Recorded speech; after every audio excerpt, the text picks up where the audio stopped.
What is up, everybody? Welcome back to another episode of the Bootleg Football Podcast. It is AFC South wrap-up day, so this should be coming out on a Friday. Still 11:30 in the morning. Still got my rum because we're recording this right after we did the Titans episode. So here's the thing, fun fact, when you're a podcaster and you're stacking episodes on top of each other on recording days and you're drinking through all of them, sometimes there's a cumulative effect. We'll see what happens. But I'm happy to be here, EJ, even though we're recording this not on a Friday. Happy Friday to you. I will take it. Happy Friday to you as well. I'm drinking another cup of coffee because, why wouldn't you at this point? But I'm kind of excited. This is I don't want to say it's a milestone. It's a mini milestone. It's a milepost, maybe. First divisional wrap-up. Like, this is the capper. Like, we're just going to do this 7 more times. We've done 4 teams, and now we put the cap on at the end of the week on a Friday, get to say what we think about overall divisional storylines, how we feel about, key additions within the division that might shift the power structure. It's going to be fun. Well, why don't we get to kind of a overall recap of 2021 results before we get to 2022 predictions. If you weren't paying attention to the AFC South last year, A, I don't blame you, but B, it got real dramatic towards the end. The AFC South was, of course, won by the Tennessee Titans, who ended up being the number 1 seed, actually, in the AFC, kind of out of nowhere. A lot of people were thinking it was going to be either, Buffalo, Kansas City, Cincinnati for a long time there. And then the Titans just ripped off a 4-1 stretch over the last 5 weeks and came and claimed the first seed for themselves. So they ended up top of the division at 12-5. Indy, theoretically, could have done a lot better than they did, but they collapsed late, ended up at 9-8 when they probably should have been 11-6 at worst, but they took a couple real bad losses in the last 2 weeks, hence why Carson Wentz is no longer there. And one of those losses was to the Jacksonville Jaguars, who I don't want to say came out of nowhere, but maybe finally showed what they could have been the entire year by kind of ending Indy's hopes and dreams there in the last week. They ended up still at 3-14, so they weren't really punished for that loss, because they ended up with the number 1 overall pick anyway, where they got Trayvon Walker. And the Houston Texans, right there in no man's land at 4-12, ended up with the 3rd overall pick. Again, started out brutal for them as well, but showed some signs of life towards the end. And I think, if you listen to the Texans episode, they do oddly have some hope going forward because of what they saw from Davis Mills as a rookie. So, overall, a lot of drama in the division that maybe we didn't expect, especially towards the last month of the season. And I see no reason for that drama to end this year because you still have 2 legitimate contending teams. What say you? 4-13 is what I say for your former team of choice. Not 4-12. You're still on the evens. Oh, right. Just like me. Yeah. Just like me. It's like me saying San Diego. I'm gonna say San Diego until I die. No, 4-13. So Titans, Colts, Texans, Jags. If you want any more information about those 4 teams, we just spent the last week breaking them down. Go back and check out the episodes. In terms of folks on a roll, Tennessee mentioned 4-1, but a 3-win streak to finish off. And typically teams that finish off the previous season strong in the last 5 to 7 games, especially if they really hit a roll right at the end of the year, are teams that tend to continue that roll. I know that each season in the NFL is its own season. We talked about all the changes and whatever else, but that thread tends to run through. And in this division, that was Tennessee. And the Colts, let's hope they can erase that stink. They kind of had the opposite thing. They had a 2-loss streak, went 3-2 in their last 5, but literally their last 2 games they lost in bad fashion, and that kicked them out of the playoffs. They would have had a playoff spot otherwise. So going to be fascinating to see. If you want all the detail about why we think these teams are going to go up and down and what they're going to do this year, head back, check out the individual episodes. But overall, going to be a very interesting division. We'll talk about some of those storylines as we get farther on. Notable free agency additions throughout the entire division. Again, this is not all of them. If you want a breakdown of the entire free agency class for each team, you can go back to the individual episodes, but just kind of some top-level big names here. If you didn't watch those other episodes and you just want to know who are the big name players that kind of moved around and ended up in the AFC South? For Jacksonville on offense, you got Brandon Scherf and Christian Kirk. Christian Kirk obviously reset the receiver market almost single-handedly when he signed his big deal. On defense, they made some really, really good signings with Darius Williams, Foye Oluokun, and Folo Fadakasi. Houston, pretty much nothing to speak of on offense, but on defense, they brought in Jerry Hughes to try to replace some of the two of the top three guys on their roster in terms of pressures they lost. So they brought in Jerry Hughes to try to make up a little bit of ground there. Steven Nelson to be a veteran presence at corner. And Agbania Okoronkwo also brought in to try to be a rotational defensive lineman there in that front. For Indy, the big get was Matt Ryan, who we'll be discussing probably pretty heavily today. And on defense, they also got a couple pretty big names with Stephon Gilmore, Yannick Ngakoue, and Rodney McLeod through various means. Yannick was traded for. The other two were signed. And then Tennessee, Robert Woods and Austin Hooper were the two big additions on offense because they had to somehow replace the lack of production from A.J. Brown and Ferkser and Michael Pruitt, all those guys. So they brought in Woods and Hooper. And then on defense, they were pretty set, to be honest, so they didn't really have any need to bring in a big name, and so they didn't bring in any big names, and they're just kind of, they're letting it ride, and they're like, we're going to draft some other young talent to mix in here.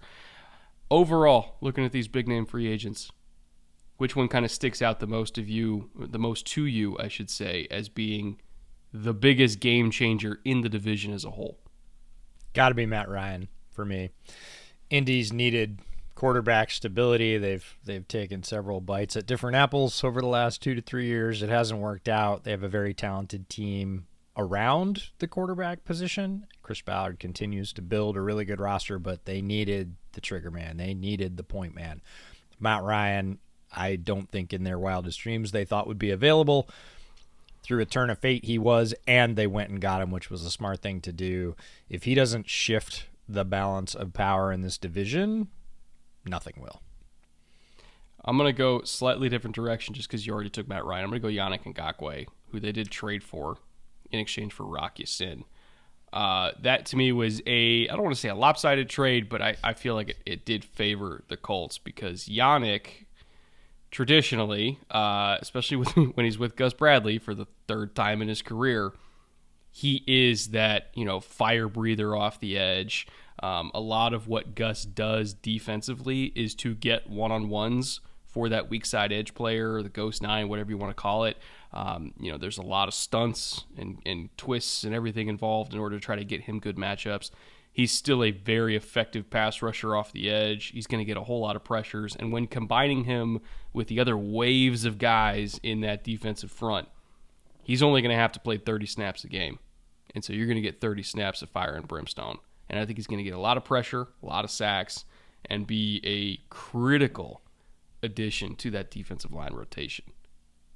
Yeah, we talked about it pre-show in terms of a section that's coming a little bit later in the show in terms of you could pick anybody off that front 5 or 6 for Indianapolis, and one of them's going to be the guy that gets all the press. Not necessarily that makes all the moves and creates all the pressure. They have so many talented guys lined up in that rotation that one of them, again, is going to catch the favorable bounces, is going to catch the guy stepping up in the pocket, and they're going to have 6 or 7 sacks by midseason, and everybody's going to be like, hey, this is the guy. When you look at it, it's a combined total of all 5, 6, 7 of them staying fresh, coming in waves, working together, rushing at different depths, all that stuff. But one guy is going to be the lucky recipient and start collecting numbers. And the national focus, the media focus will turn to that guy, especially if the Colts are doing well, if they have a good record. And, you start to see some, is this guy in the running for MVP buzz, that kind of stuff, because there's just too much talent. I think they're going to be playing with more leads, which means all of those guys are going to get more chances to rush the passer, and you're going to start to see some, the dogs come out late in the game and just start tearing up an offensive line that doesn't want to be there anymore. I have a feeling we'll see some of that for Indianapolis, and it well could be Yannick. So, notable rookies in the division. We'll talk about the draft. We just talked about who they brought in free agency. Jacksonville, on the offensive side, Luke Fortner. Think he's going to be a really key internal cog in their offensive line. And then, of course, we mentioned Trayvon Walker, but also Devin Lloyd and Chad Muma. They completely made that interior of their linebacking core, and both of those players bring different things. I would say Muma is more the traditional Mike. Devin Lloyd is going to be a chess piece. They move all over. He's great rushing. He's great blitzing. He can cover pretty much anyone, especially in the short area with his length. And he's also very good as a traditional linebacker between the tackles, shedding blocks and making tackles. So everybody's going to bemoan the loss in their internal linebacking core and say, oh, a long-time Jag is gone. They have 2 new fresh faces that are going to go a long way towards replacing that. On Houston, we've talked at length about how good their draft was. They were one of our top 3 draft classes in our wrap-up episode right after the draft. On offense, they bring in Kenyon Green, again, to be an internal offensive line stalwart for them, probably going to play a guard. John Mechie from Alabama and Dameon Pierce from Florida, both going to have, I think, significant roles on that offense. We'll talk about that as we roll through. On defense, they did just as much, if not more. Derek Stingley Jr., high up overall. Both of us have very high hopes for him if he stays healthy at corner. Jalen Petra, you want to talk about a fire breather off the edge. He's more of a fire breather out of the slot. Can do everything near the line for them out of Baylor. Christian Harris, very athletic linebacker out of Alabama, who the arrow is pointing strongly up for. And then Thomas Booker, friend of the program, I think we can label him at this point. Thomas Booker, who's going to play probably 3-tech for them, one of the 5 most athletic interior defensive linemen in this class. Tremendous set of additions for Houston, so lots of things that could help buoy their fortunes there. Indianapolis, on offense, Alec Pierce to be another big, tall, fast wide receiver outside. They have a group of those now. Jelani Woods, who we love, tight end for Virginia, to be another faster Mo Alley Cox. And yeah, Mo Alley Cox that runs 4.6. Yeah. And Bernard Ryman, who we both believe can be a left tackle of the future for them. Former tight end, converted to the position really just at the beginning of the pandemic, but has improved rapidly in his last few games in college, has all the athletic measurables you might want, and we believe can be a fixture for them. We hope to see that. On defense, it's really about Nick Cross for the Colts, especially they just had a retirement, Kari Willis, so Nick Cross could be playing more and more often earlier. Big hitter, great range, safety out of Maryland. And we get to Tennessee. Their additions on the offensive side of the ball. Treylon Burks is the big one, needed to replace a bunch of receiving snaps, many receiving snaps that they lost in free agency. And then again, friends from Shrine Bowl, Chig Okonkwo and Kyle Phillips. We have interviews with both of them on the Bootleg Football Clips channel. Go out and check those. And Malik Willis is sort of that dark horse in waiting who's just lurking to sort of pop up 2 or 3 years from now if things go well and say, nope, I'm the quarterback of the future, and they got me in the 3rd round. On defense is Roger McCreary, this sort of all-surprising corner out of Auburn who you look at physically with short arms and not the tallest guy and go, shouldn't really be effective, and you watch him tear through the SEC against all the receivers we just named, and can't shake him. None of them could. So Roger McCreary at corner. Don't know if they'll play him inside or outside. To me, it doesn't really matter. He's demonstrated the ability to stay with the best receivers in the country in college. I think that's going to continue on into the pros, and tough player too. Lots of, amazing players in this group. I know we're not going to get to talk about this very often, so I want to do it here. I want to plant my flag in the ground. Fair enough. For the Titans, and this is probably something I should have brought up last show, but I'm going to do it now. Chig Okonkwo and Kyle Phillips together. I'm excited for what they can do receiving-wise, because Chig, he's a tight end that runs 4.5. He's very Delaney Walker-ish. Kyle Phillips, super quick, even more athletic than Hunter Renfrow, but runs routes like Hunter Renfrow. So, super high ceiling as a slot receiver there for him. What I'm excited about them, though, is their fit in Tennessee as run blockers. Because not only can they be effective, as receivers, but they block their asses off in the run game. And I envision a scenario, where Tennessee's in 11 personnel, and you're game planning all week, and it's like, okay, yeah, they like to run wide zone and split zone out of 12 or out of 21 or what have you, out of 13. They get into 11, it's like 3rd and 4 where, like, theoretically you could run the ball, but it's kind of sketchy, so they get into 11 personnel. You're playing pass all the way. You're playing quarters or whatever. You got Chig as the Y, and you're like, no way they're running here. And then you motion Kyle Phillips into the backfield as like a quasi fullback, which UCLA did at times. Mm-hmm. And you run like zone insert with Derrick Henry behind those two. It'll work. They block like fucking crazy. And you watch Chig at Maryland, you watch Kyle Phillips at UCLA. They are tenacious. They are physical. Kyle Phillips is not Cooper Kupp. They have very different size and speed and skill set profiles, but they, in terms of how the Rams used Cooper Kupp as a run blocker with all these condensed formations, basically using him like a tight end, UCLA did a very similar thing with Kyle Phillips, where they would bring him very tight into the formation and use him as a lead blocker on insert. They would run wide zone behind him. They would do all this shit. I'm really excited to see how Chig and Kyle Phillips fit into that Titans offense, not just as receivers, but as run blockers, because this opens up the playbook and they can call runs that they normally would not have called out of 11 personnel when these guys are on the field. I'm really glad you brought it up. If you go back and watch those interviews I mentioned on the Bootleg Football Clips channel, we talked specifically to both of these guys about blocking. Watch them light up when they talk about it. Right? Because everybody can say, oh, yeah, I love run blocking. It's my favorite thing to do. Like, no, you can't hide the gleam in Kyle Phillips' eye when he's talking about springing his back for a long run down the sideline. And Chig talking about how he didn't like it as a freshman, but he came to like it and then realized he was pretty good at it, and then it got fun. Both of these guys addressed blocking specifically in those fairly short interviews that we had with them. And my favorite thing is going to be when they flip that over mid-season. So they do that in the early season. They do exactly what you said in the early season. And they start running behind those guys. And teams are like, what? They're running behind a, 185-pound slot? Yeah, they are. And they're having success. My favorite thing is when, hopefully, they flip it mid-season. So they start lining up in those condensed sets or motioning into condensed sets. And the defense starts going, no, you got to respect this. Like, it's actually going to work. They ripped this off for 18 yards last week. We gotta pack guys in. Here it comes. And then they motion back out. And then you have Kyle Phillips and Chig running routes.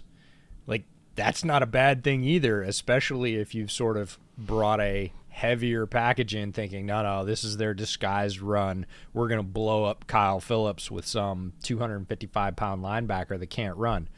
Then you motion him back out. Then you expand him, and you've got a 255-pound guy. You're going to see this, right? Whoa, they're going 4 wide. Like, no, we can't. Oh, damn it, they got us again, right? So it's going to give them that flexibility to do either. And as soon as they can prove that it's effective and that they're serious about doing it, they're going to go right back the other way and say, Kyle, go run routes. Chig, go run routes, because they can both do that really well as well. Gives them tremendous flexibility. And this is kind of a good transition into the storylines for each team going into the year, because our Tennessee storyline is, can they find their 2020 regular season form and be a force in the playoffs? What was missing for them in the playoffs was offensive punch. I mean, they sacked Joe Burrow 9 times, something crazy like that. Like, the defense did their job in that game. They held Cincinnati to less than 20 points. The offense couldn't get going. And so, we talked in the Tennessee episode specifically about how this is a very boom or bust draft for them. You're adding Treylon Burks, you're adding Chig, you're adding Kyle Phillips. The boom here is in multiple ways through the pass and the run. And if this booms like we think it's going to boom, it's great for Derrick Henry. It's great for Ryan Tannehill. It's eventually going to be great for Malik Willis. And I think they're going to get that offensive bite that they need out of this class in order to compete with, say, Cincinnati, Kansas City, Buffalo, because the defense is not the issue. Like, they didn't invest in the defense in free agency. They didn't really invest in the defense in the draft either, other than like Roger McCreary. They invested in the offense because they know what the problem is.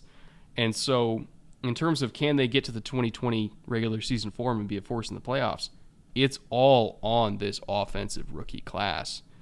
And I don't want to say that it's guaranteed it's going to work, but considering the skill sets and the ceilings, it's got a pretty good chance to work. Both of those guys have been showing out in the early season work, the rookie mini camp, and the early OTAs for Tennessee. Kyle Phillips was the early headliner, not surprising, and Chig was the guy that kind of took that title from him late in the process and started having flash plays. To no surprise for either one of us. But I think Tennessee is learning. They're doing, for lack of a better term, the Sean McVay thing, right? Sean McVay got his butt kicked before he went to the Super Bowl, and instead of just running it back and saying, well, if we just execute better with the same guys, we can do it, he went, nope, we got to change what we're doing, right? We've got to radically alter it and come with a different approach because it didn't work. The league figured it out, and it's not doing what it used to. I need to innovate again. And the Titans are seeing that they have made their plan to deliver themselves to the doorstep of the playoffs each year and then say, we will pound Derrick Henry late in the season. And they've tried it 2 years in a row, and both times it's fizzled in the playoffs. They've come in and just gotten themselves wiped out of the playoffs. So they, if they're doing self-scouting the way they should, they're sitting down and going, well, we can deliver ourselves. We know how to get through the regular season. We know how to win the division. We know how to get there, but we don't know how to get past. So we can't do the thing we've done twice now because it's not going to work, and Derrick Henry's 2 years older, quite frankly. We need more diversification. We need an offense we can lean on in different ways. We need a guy that can do a lot of different things in free agency, like Robert Woods, right? By the end of the year, presumably he's going to be completely healthy, and he can run the jet sweep. He can motion inside in a tight formation. He can block. He can run big outside routes if you need him to. And they did the same thing in the draft. And you see that sort of push to say, this is going to be an offense that's truly multiple. We're no longer just going to say, you know what we're going to do? It's Derrick Henry, the hammer. We're bringing it.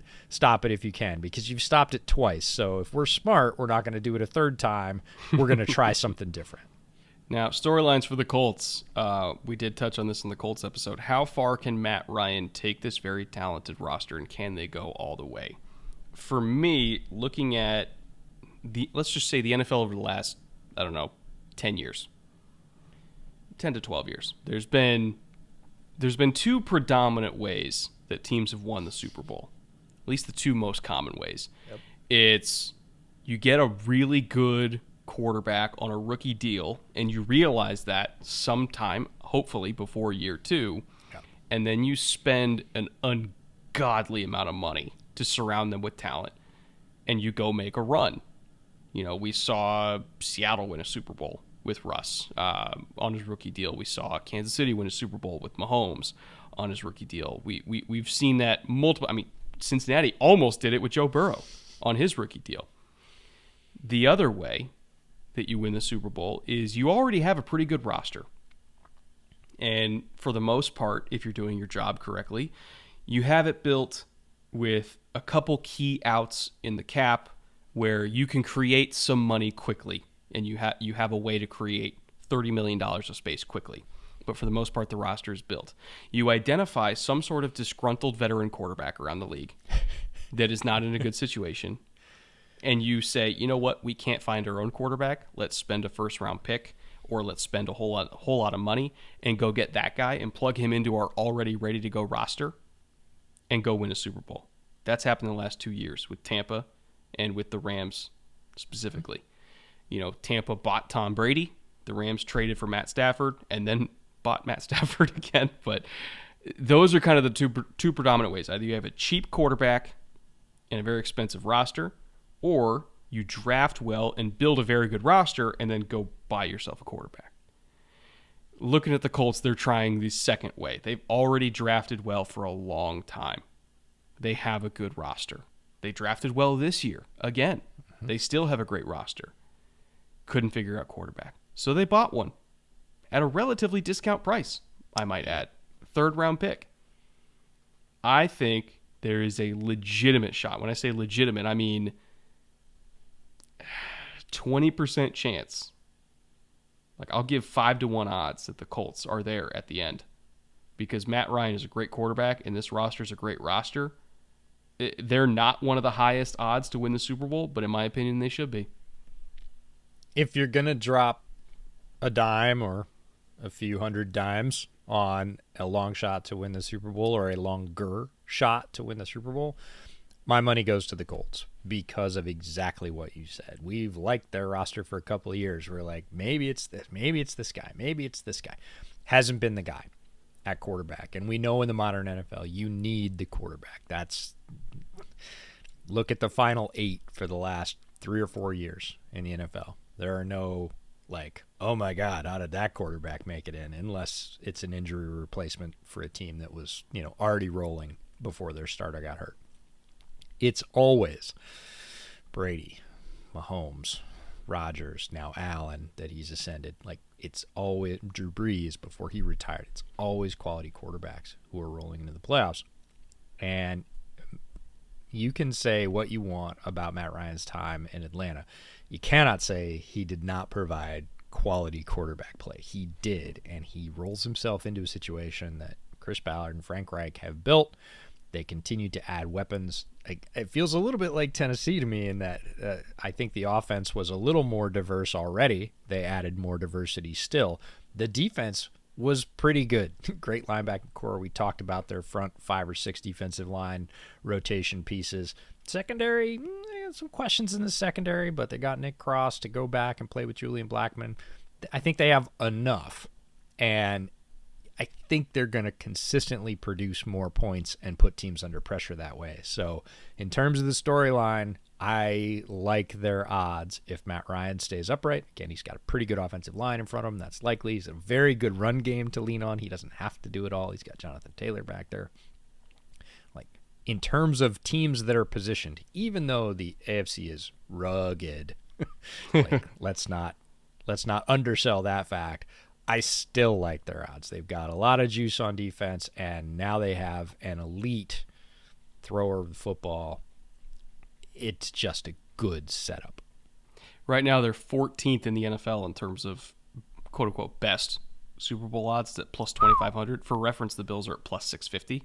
Wow. Bucks are plus 750. Chiefs are plus 900. Packers are plus 1,100. Rams are plus 1,100. Niners are plus 1,400. How are they not in that general vicinity? I don't get it. Okay, fine. You have less belief in them than the Rams, the Packers, the Chiefs. Fine, whatever. Sure. At least put them in the same tier as the Niners, who are going to have an unknown quarterback situation. They're 14. The Browns are at plus 1,800. We don't even know if their quarterback's going to play. So, theoretically, if I was to drop $100 on the Colts to make the Super Bowl, not win the Super Bowl, to win the AFC. Ooh, just to win the AFC? Yeah. I'll look that up right now. To be the AFC representative in the Super Bowl. Because I'm not necessarily say they're going to win it. They might if they get there at full strength, but full strength is questionable after a 17-game season for every team. So let's just say I want to put $100 on the Colts to win the AFC. What do I get? So right now, if I'm just looking at AFC odds, so makes the Super Bowl by winning the AFC, the Colts are 1, 2, 3, 4, 5, 6, 7th in line. They're at plus 1,200. The Bills are at plus 300. Chiefs plus 600. Chargers plus 750. Broncos plus 850. Bengals plus 11. Ravens plus 11. Colts plus 12. Wow. So if I bet $100 on the Colts to win the AFC, what do I get? $1,200. Might have to do that in theory, of course. That's a nice steak dinner, just saying. Yeah, that's half of my rookie dinner if I have to buy the rookie dinner. That's pretty impressive. Did you see that clip from I Garrett did Wilson? See that clip. We're referencing a clip where a rookie wide receiver was told by some NFL veterans who have retired what he might have to pay. Rookies typically have to take their position group out to dinner and foot the entire bill. And then, the veterans, especially on bonus babies, run the bill up. And they mentioned a number to this rookie wide receiver, and the look on his face was priceless. He was like, $75K? Excuse me? What did you say? And he's like, oh, they ain't doing me for that. And one of the other veterans goes, he thinks it's his choice. That's so cute. Dude, you got $20 million. They're coming for part of it. Yeah, they know what you got. It was in the news, bub. You're gonna have to shell out. But no, I I don't know how you look at the AFC, even as talented as it is. And look, I like a lot of the chances. We're going to talk about all the teams through this series. I like a lot of the chances of the teams you mentioned. Cincinnati, are they going to make another solid run? They absolutely are. Denver under Russ. I like that. I think that's probably going to be pretty good. Mahomes, he goes every year. He goes to the playoffs every year. Of course he's going to be there. There's a lot of, Herbert, we love the Chargers' chances too. There's a lot of, but 7th? I think that's a little low, and that's where you like to, again, take advantage of those market inefficiencies. So theoretically, I might do that. Now, main storyline for Houston, can Lovey and Pep improve with a great draft, I might add, phenomenal draft, or will they kind of regress to maybe what they thought they would be last year, which is the worst team in the league? Now, they won, keep in mind, they had expectations for going 0-17 last year. They ended up winning 4 games. They, for some people's standards, massively overperformed. Can they keep that going this year and, quote-unquote, overperform again and maybe get up to 6 or 7 wins with all that infusion of rookie talent? Or will Davis Mills be closer to maybe what we thought he was coming out of the draft, and maybe they put themselves in position for Bryce Young, to put it more politely? It's possible. If this Houston's team is going to ascend, it's going to be on the strength of their youth. It's going to be the infusion of talent that came from this, what we think is very good draft haul, and they'll pick up a few wins out of that. Worst case scenario is they coach somewhat timidly on either side of the ball, and they just don't have enough talent in a talent-driven league to take them week in and week out to a positive win total, right? They lose more than they win, which is pretty likely no matter how well they do. But worst case would be the same record or slightly worse. If they won 3 games this year, that would mean, again, that multiple things probably went wrong. The rookie class didn't produce like we thought it did. Davis Mills maybe came back to earth a little bit. Lovey maybe tried to meddle a little bit too much with Pep's offense and made some decisions that weren't great, some in-game decisions now that he's got the head coaching reins. Multiple things would have to go wrong. But is all that possible? Yeah, all that's possible, right? There is no guarantee that take team that won 4 times last year, add great rookie class equals team now wins 6 or 7 times. We'll see. Could go either way, but it will be on the strength of those rookies if they improve or improve markedly, I think. And finally, storyline, or rather the main storyline for the 2020 Jacksonville Jaguars is how quickly can Doug Peterson stabilize the offense and really stabilize the offensive line so that Trevor stops getting killed in order to turn Trevor Lawrence loose.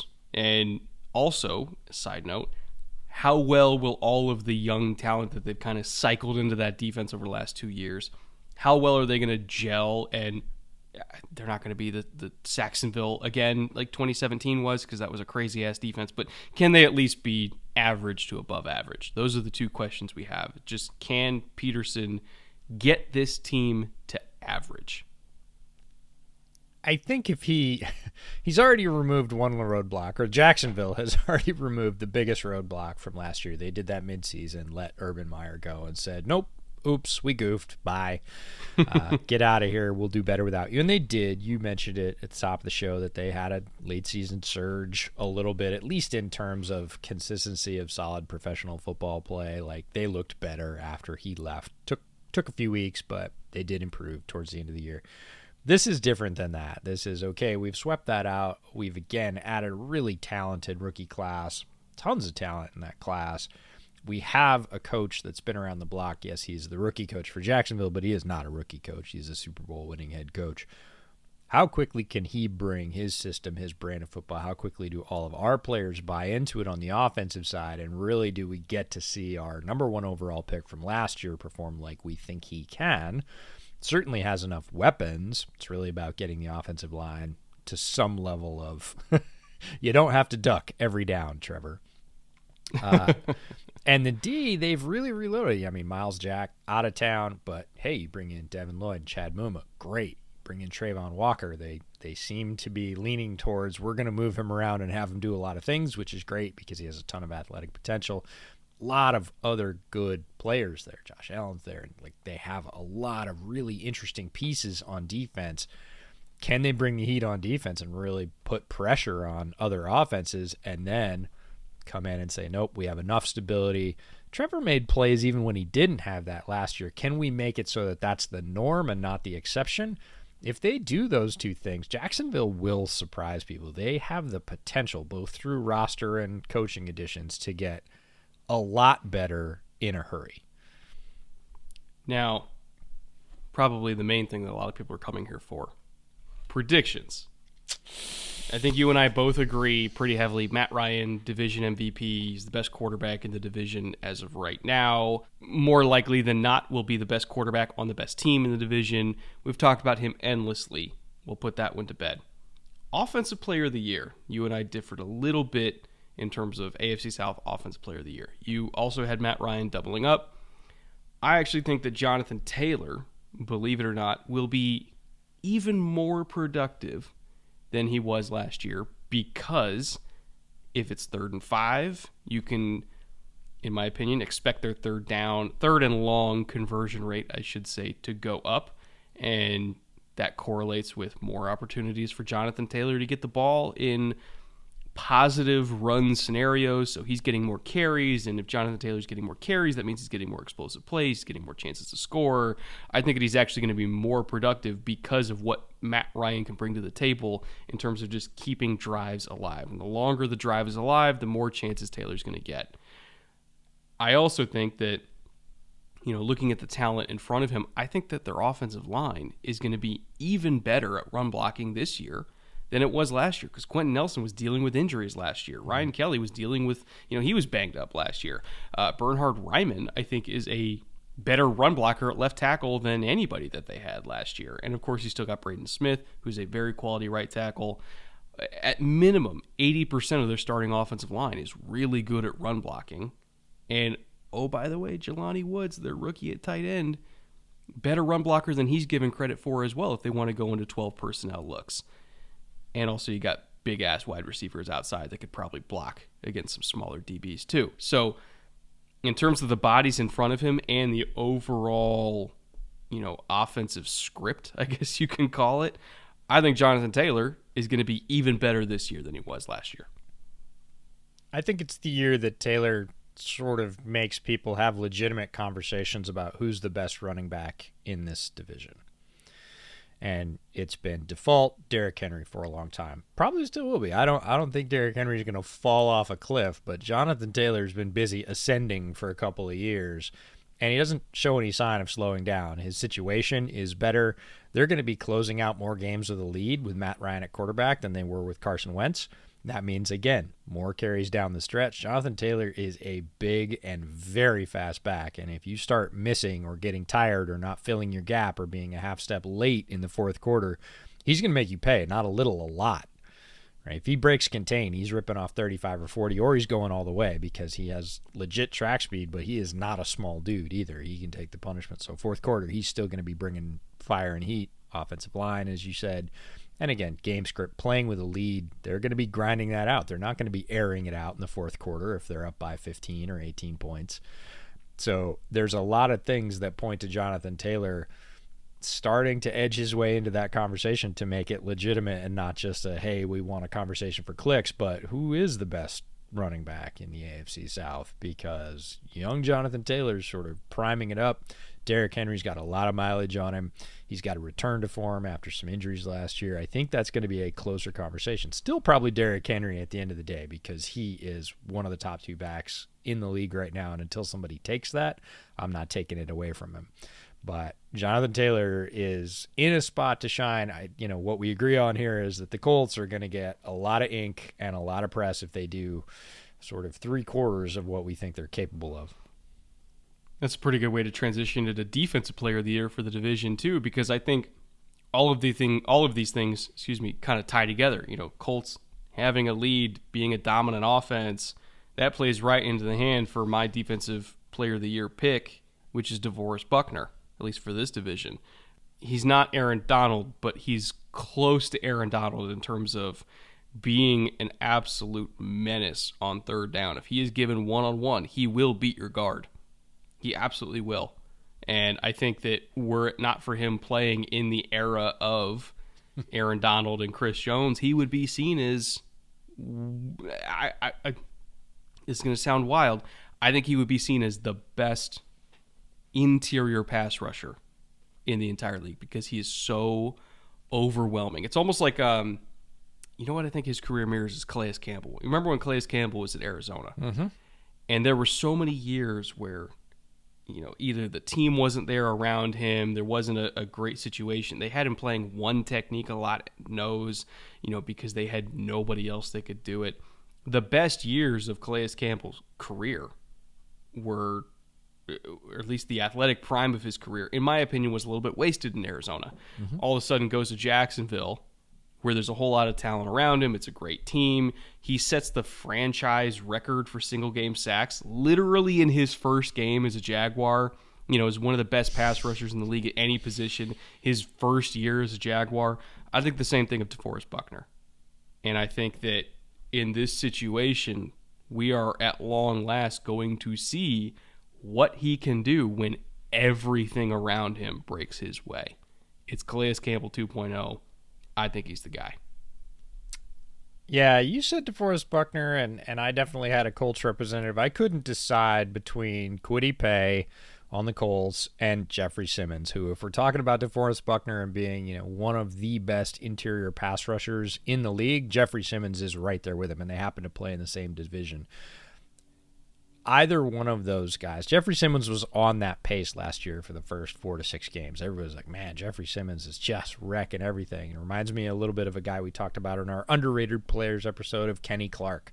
Jeffrey Simmons and Kenny Clark both just wreck things on a regular basis. If you're watching offensive or defensive line film and you end up watching Jeffrey Simmons, you're like, damn, look at that guy just tear things up.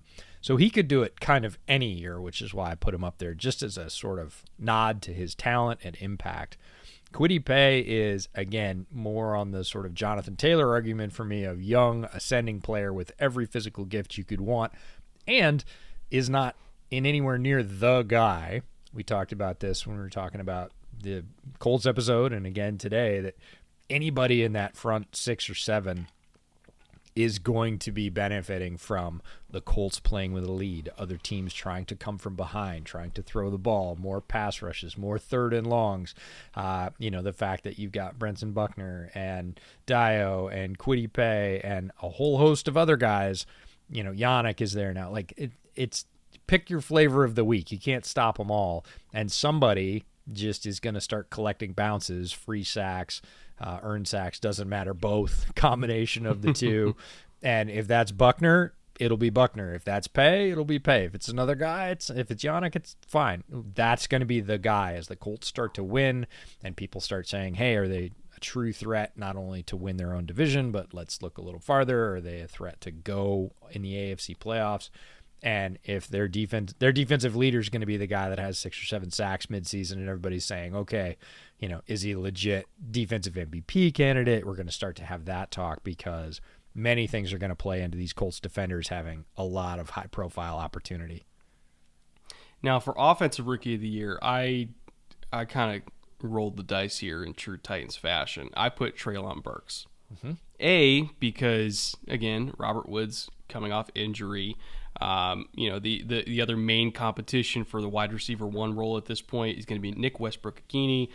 I think that Treylon Burks, if he makes weight, which it sounds like he's lost a whole lot of weight since Combine. He got back to his playing weight at Arkansas, which was around 220, 225. It sounds like he got back down to that level before the summer for OTAs and all that kind of stuff. So it sounds like he's back in his playing shape during the season where he was putting up all these crazy highlights and everybody was like, oh my God, he's amazing. And then there was the little bit of a slide during draft season where everybody's like, what's going on there? Like, why? Like, was he hurt? Was there something going on in his life? Like, what happened to cause that? But it sounds like he's back physically to being what he was this time last year.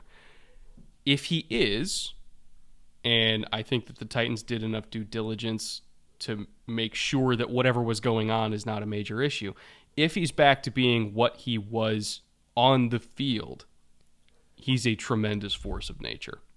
Obviously not the most refined route runner in the class, but in terms of athletic profile, again, the size, the weight, the speed, the explosiveness, the yards after catch ability, the versatility in terms of where you can line him up, he is phenomenally gifted.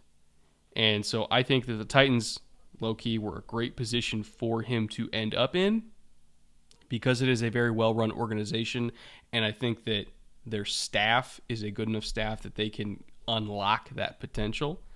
And if and when they do, I think that he's going to be the most dominant rookie receiver in this division.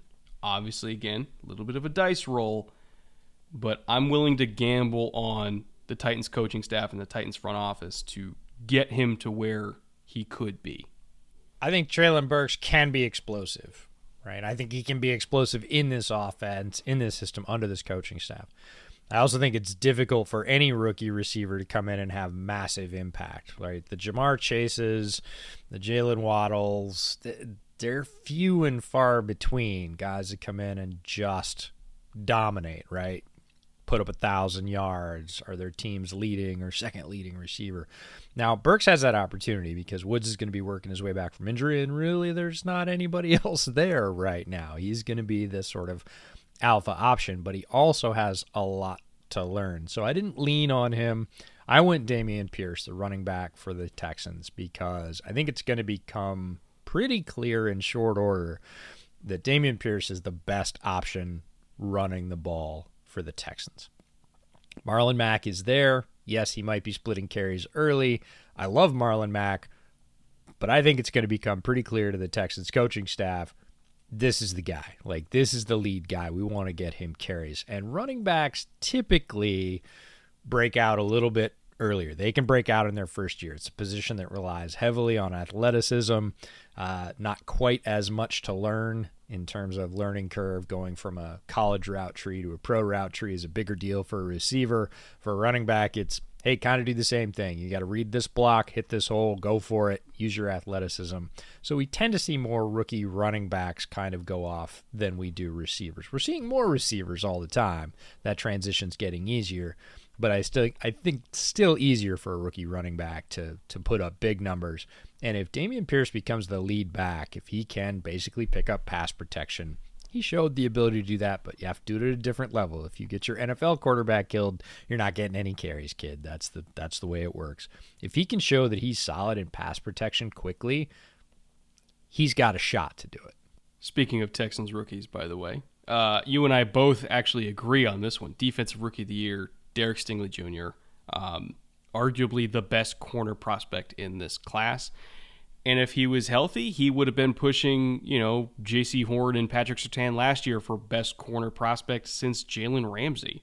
He was a top 5 pick, which actually the highest picked LSU DB, and that's saying a lot because you got Patrick Peterson, you've got Pat Pete.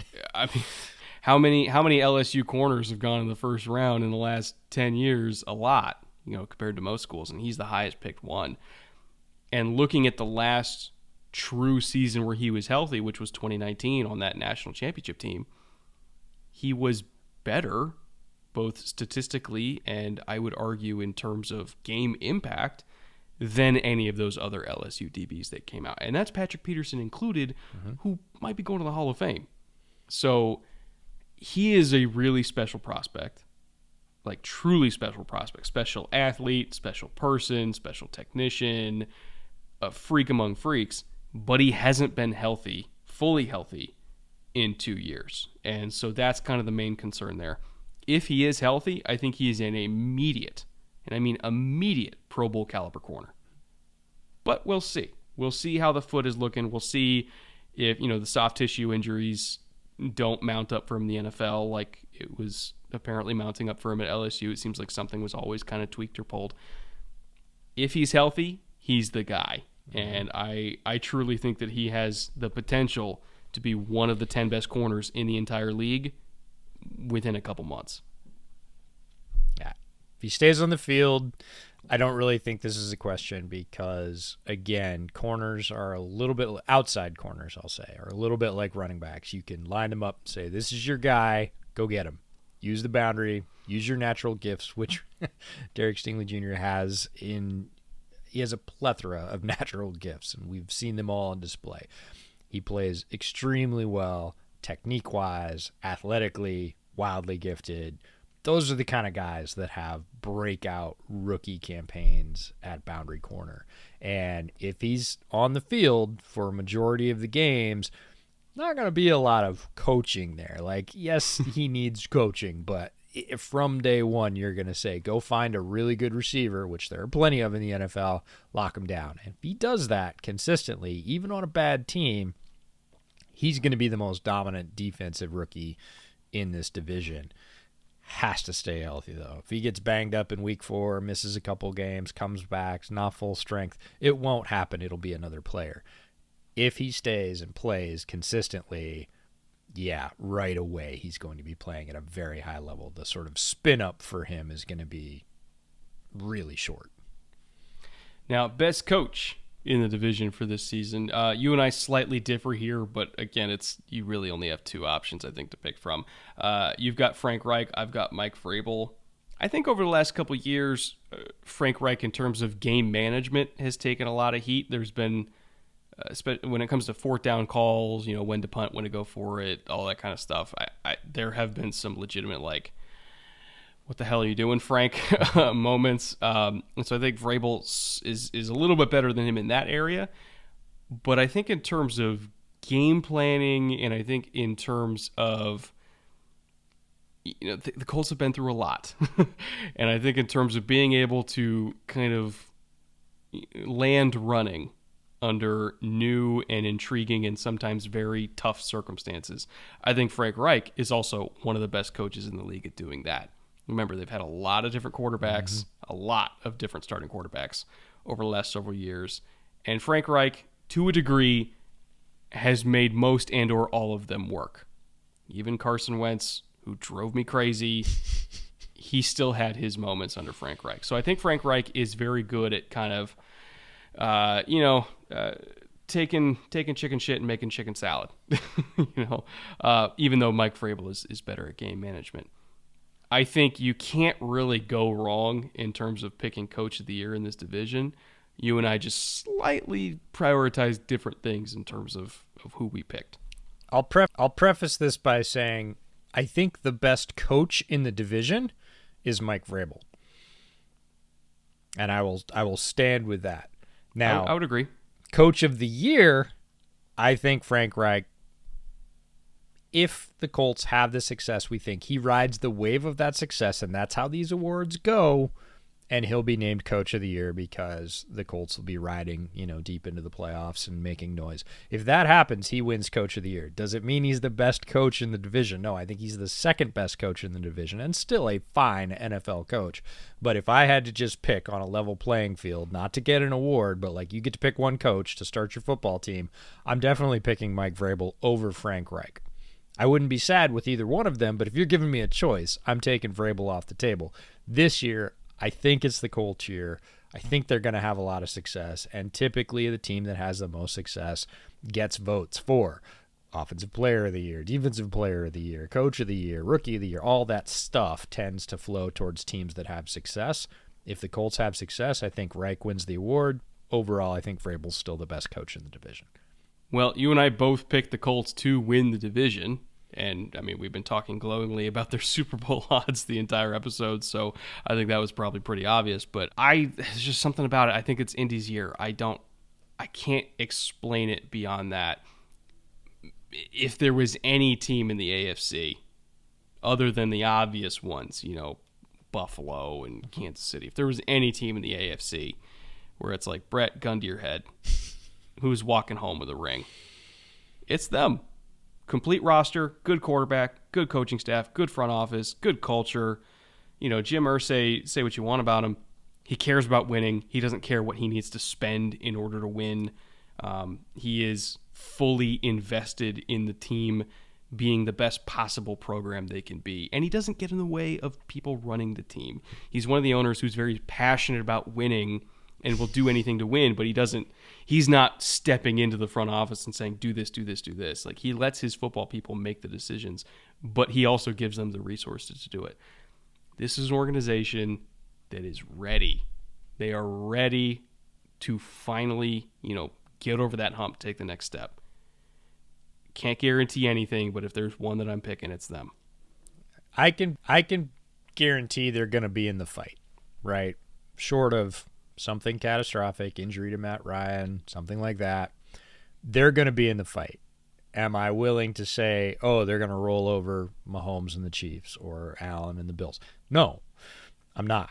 It's not even guarantee they'll roll over the Titans. The Titans are right there too. There's a lot of teams that don't want to get rolled over. I feel very strongly that the Colts make the playoffs and give themselves a very good chance in those playoffs to go farther. That's the thing about the NFL. It's not a 7-game series. You get to play one game on one field on one day. If you're the better team, you move on. And if you're the better team that was having a bad day, you don't move on. So no guarantees once they get there. But I feel really strongly that they will get there with a head of steam and give themselves a really good shot to move on. Well, this was very fun, EJ. We actually thought this was going to be the shortest episode of the week, and it ended up being, in true bootleg fashion, right back to an hour because we can't shut up sometimes. But hopefully you guys enjoyed our full AFC South breakdown throughout the week. Again, we had the individual team episodes if you want to learn more in depth about individual teams, or if you just care about the total division recaps, come back here every Friday and you can kind of get this general Cliff Notes version every single Friday. Man, this was fun. We finally got through it. Finally got a full week. We have, what's our next division? NFC South? Correct. So we'll have NFC South coming out next week, presumably starting with the Panthers. And then after that, I think we're going east. So with that all being said, thank you all for watching and listening, however you may be consuming the show. We'll be back next Monday. And until then, later. Take care.